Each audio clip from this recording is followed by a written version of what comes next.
What's happening, fishing friends? Listen, during the summer, are you looking for a little topwater bait to, just go out and catch stuff? It's that time of year where it can be really hard. Well, that's exactly what I'm doing today. Throwing this around brush, some points, caught quite a few fish, and it was a fun trip. So enough yapping, let's go.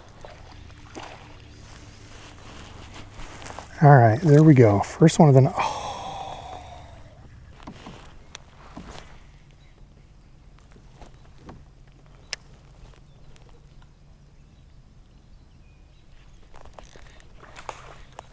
Oh, it's a better one. Right under the tree, running right at me here. Maybe we got a good sized crappie on. That's what we're looking for, some eater fish. Oh, little bass. All right, well, there we go. First one landed of the night. Little pounder. Gosh, he's got a belly. Little dude. Look at him. All right, first one landed of the night. Off he goes. Well, I wonder if that's what we saw and heard up here. Was a bunch of these bass roaming around in the shallows around the rocks. I was hoping we could find some big old gills, maybe some crappie willing to eat topwater, but it got super hot in the last couple weeks. Water temperature is 85 degrees. It was 87 the other day I went out. It is warm, warm, warm.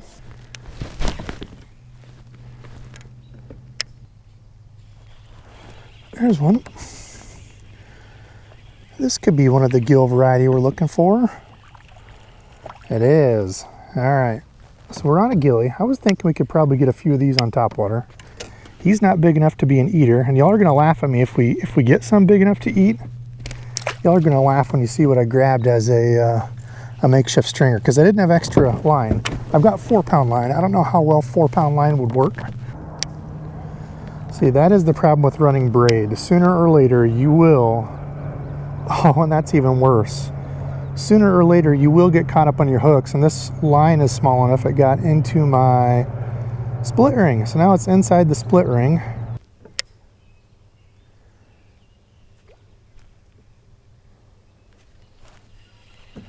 There's one. Wow, Debo. Catching the monster gills on your popper, huh? Looking for some 9 inches at least, not 9 centimeter fish.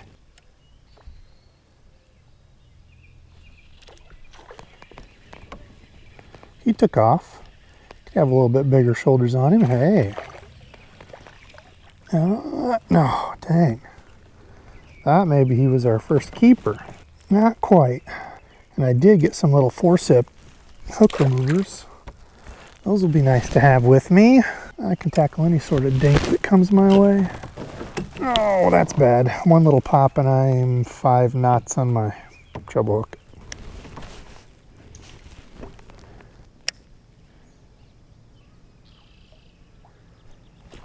Oh, just as I went to move it again.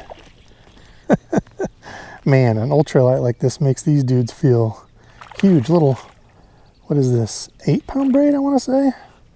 8-pound braid, little ultralight. Look at this little guy, a little pounder. Makes it fun as heck. Look at that. Pounders on a popper night. If we can find a couple, even just one good 15-incher would make a lot of fish nuggets. He is not 15 inches. Maybe 13. Or if we could find some good gills or crappie, but that was fun. That was a cool little blow up right on the side of the boat here. There's one. What we got here? Another monstrous bluegill. Man, see, this is where I suck because I know nothing about bluegill fishing. I would assume the bigger ones go deeper on stuff. I don't know. Do big bluegill stay shallow in the summer? I know they spawn up there a little bit later than bass, but we're clear past all that.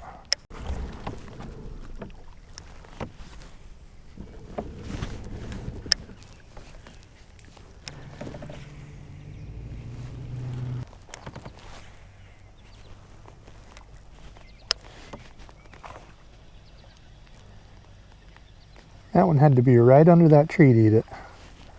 Threw I don't know how many over there around it. Still just little ones. Is it fun? Yes. We're out catching stuff on a little ultralight rig, but need to find some bigger ones to eat, dang it.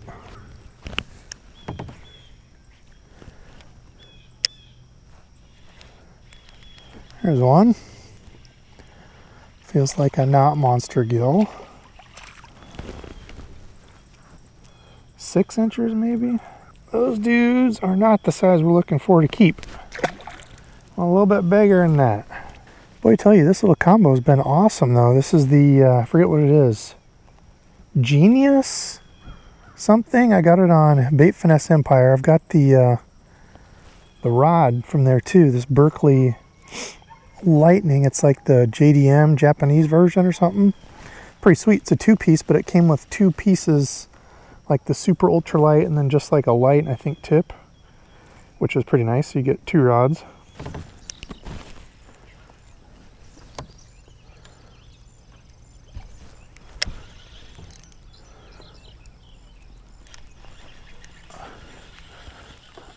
Caught one. He's on a log. Pulled the log halfway out, but I did catch the fish. Well, it has been a night of dinky gill on the popper. Another one, another little dude. Find wood, throw a popper over by wood, probably catch bluegill.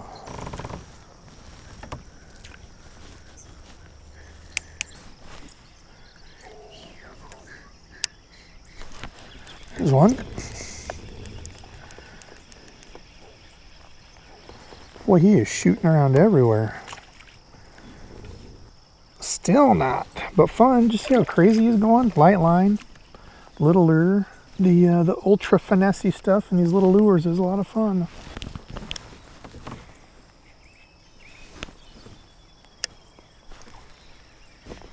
Right on the edge of those trees. That's where they've been sitting. That's where they've been sitting. Another little tiny dude. Tell him to come eat this so I can eat him. Little guy. Beautiful colors though. Typical bluegill. Greens, the bars, some purple, orange. That's a perfect paint-a-gill.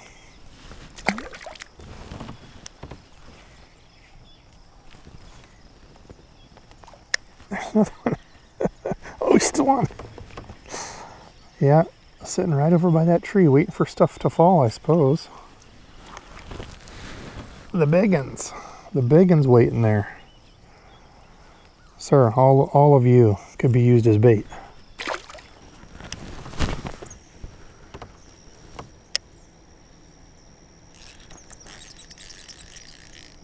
There we go. Oh, dang. Battering. A battering over here by the rocks, finally. Dang.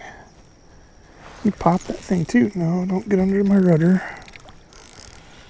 Jeez, the fight they put up on this little tackle is awesome. And there we go. Well, it's been quite a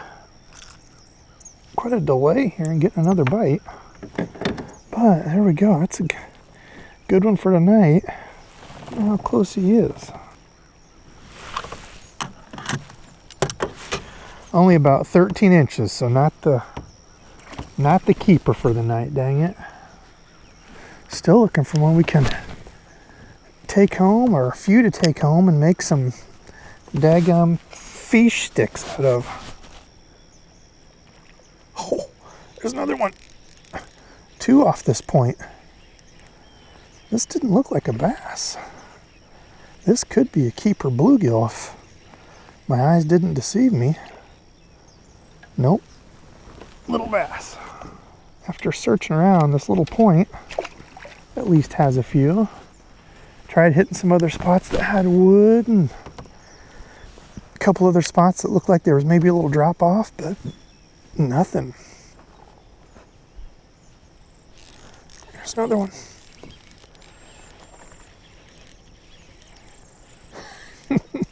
The fight on this. If you're somebody who's not out catching the monsters, these ultralights are sure a lot of fun. Look at that. Now they're just a little guy. pulling, bending that rod, pulling out a little bit of drag on the popper, the little tiny micro popper. Another.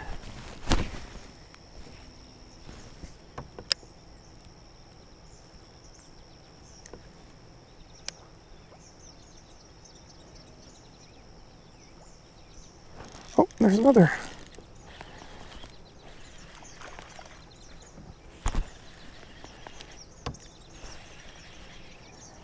Tighten my drag up just a hair there. I don't think I'm going to break off on these behemoths. Oh, as I say that, is this one bigger than I think? Whoa! Whoa!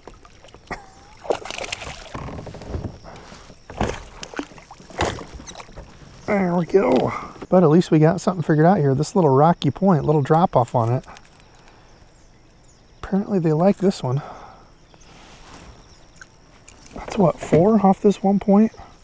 Another about 13-inch bass. There's one.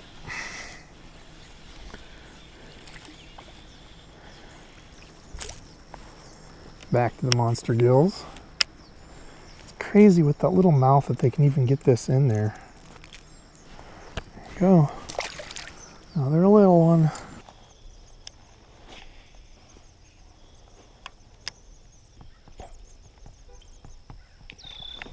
Oh, yeah, that's fun.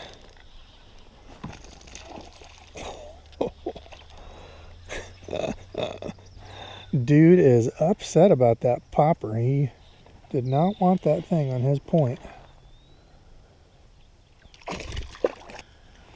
He is full of P&V though. Look at that, dude. He just crushed that little guy.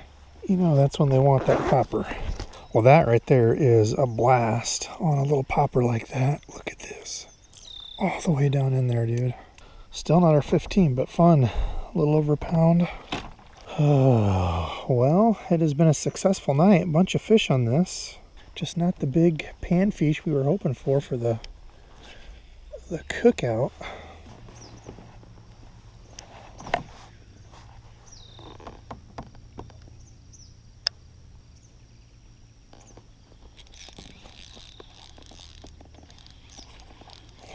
Oh, good one to end the night on here, it looks like. Just getting ready to go in, sun's going down. Oh, nice one to end on here.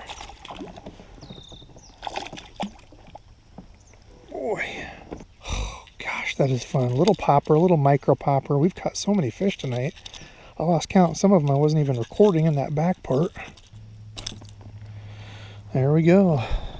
All right, fishing friends, that was the trip with that. The little Strike King tiny popper. It's just 2 inches there compared to a Debo finger. 2 inches long, little tiny dude. And it was a bunch of fun. I couldn't believe those small bluegill were hitting this. Now, the goal of the night, I even had a stringer, was to use this little guy to catch some keeper gill and some crappie. Hopefully, if we could find any up shallow. Didn't happen. I really wanted to have a little fish fry, but, you know, still a fun night. Because I got to test out this little combo. Now, y'all saw this in action before. This is the Berkley Lightning Rod. I got all this, except for the Topwater, over at Bait Finesse Empire. I'll link them below. Super cool shop if you're looking to get into any of the BFS stuff. And again, like I've said, you don't need to use the fancy BFS stuff. You can use your ultralight spinning rod or even a light rod. Just got to get some good light braid on it because it's crazy how much a thin, tiny braid like this will help you cast these smaller lures. So yeah, throw it on your spinning rod. Don't need anything fancy, but this was fun. So this is the Dark Wolf Elf. I think there's another one. They're different speeds. This is the 5-speed. Really got it for cranking, but for topwater and stuff, just means you might have to reel a couple extra times. The spools on these are real small. They're real shallow for that line. So for this, it did great. I really like the reel. It's got some fancy little, you know, carbon fiber handles on there. I don't like the knobs, like the, can you see this? The hole through knob things. I suppose it's to help keep it light and stuff. I mean, they feel all right and everything. It's not anything of like actual using it wise. I just don't think they're the most comfortable having a hard plastic, but that's just me. In fact, as much as I hate the stupid little Daiwa handles, I'm taking all those off and putting those on my BFS reels, my old Cernoia XF50, which is like the old school BFS reel. I put the Daiwa handles on there, and they actually feel really good for this. I hate them for the regular Daiwa reels, but work good for this. Anyway, this thing casted well. It took me a few casts to get it dialed in. Once I got that, perfectly good to go. This is some of the Siglon line. I want to say this is 8 pound or 10 pound. I don't remember which. I'll leave all the gear linked below, but yeah, rod, reel, doing a little BFSing with the micro popper. So listen, comment below, what has been your big topwater lure of the year? For me, it's definitely been poppers. You've seen me throw the Rebels. I throw through the Rico, just kind of mixing it up. I've got some of the new Excite bait ones too. I forget what they call theirs. Want to try theirs out too. So just having fun with popper. Challenge yourself to throw lures that used to work for you and you've kind of given up on them. I tend to do that. I tend to go in like ebbs and flows of, oh my gosh, like a shaky head. For the longest time, shaky head was like my confidence lure. And I was just getting back into fishing, you know, 8-10 years ago, whatever that was. It felt great to me, and then it just kind of left for the Ned rig, and you know, other things kind of come and go. So challenge yourself, try to find a lure, or a topwater lure specifically, because that's what we were doing. Find one that you used to use and put it back to use. But anyway, that's enough for me. Today's subscribed fishing friend is my guy Buzzworth. He just recently commented on the video where I was throwing that chunky D. Said nice action there. Missile baits is the way to go. Yes, that was an excellent little flipping soft plastic, and there's going to be some more missile baits coming up with the little micro D-bomb that they just threw out. If you like the smaller stuff, that's just, I'm throwing it on a spinning rod, so you don't need anything fancier for that either. But anyway, I got to get to editing. Hope you're liking kind of the mix-up of stuff. I'm trying to keep it fresh and fun, because if we're not having fun, no point in doing it. So love y'all. Thanks for watching, and until next time.